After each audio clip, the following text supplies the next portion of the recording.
Hello दोस्तों, आप लोग कैसे हैं। मैं आशा करती हूँ कि आप लोग ठीक ही होंगे। मैं नाट्य गीत गाने जा रही हूँ, आप लोग जरूर सुनिएगा। सोने की थाली में जेवना परोसा लो, सोने की थाली में जेवना परोसा लो। अरे जेवना न जेवे लगावे टोपिया, बलमा से प्यार करत जरी गई रोटिया, बलमा से प्यार करत जरे गई रोटिया, बलमा से प्यार करत झरे झरिया गंगा जल पानी, झरे झरिया गंगा जल पानी, झरे झरिया गंगा जल पानी।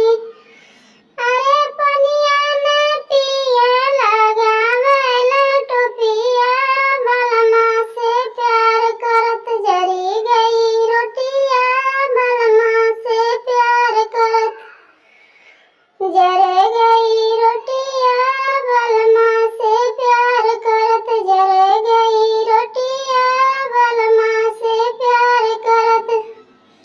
सासु हमें बोले ननद गरिया में, सासु हमें बोले ननद गरिया में। अरे बोला जेठानी बिरैया के बोलिया, बलमा से प्यार करत जरे गई रोटिया, बलमा से प्यार करत जरे गई रोटिया, बलमा से प्यार करत।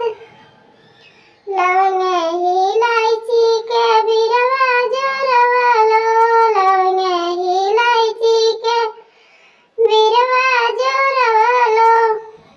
अरे बिरवा में कुछ लगावे टोपिया, बलमा से प्यार करत जरे गई रोटिया, बलमा से प्यार करत जरे गई रोटिया, बलमा से प्यार करत।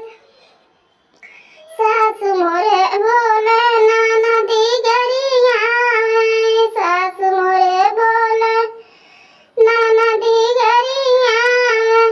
अरे जेठनी बोलेली बिरैया के बोलिया, बलमा से प्यार करत जरे मोरे रोटिया, बलमा से प्यार करत जरे मोरे रोटिया, बलमा से प्यार करत।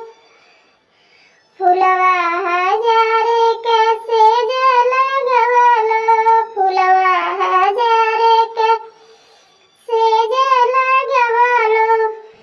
अरे सजिया न सोवई लगावे टोपिया, बलमा से प्यार करत जरे गई रोटिया, बलमा से प्यार करत जरे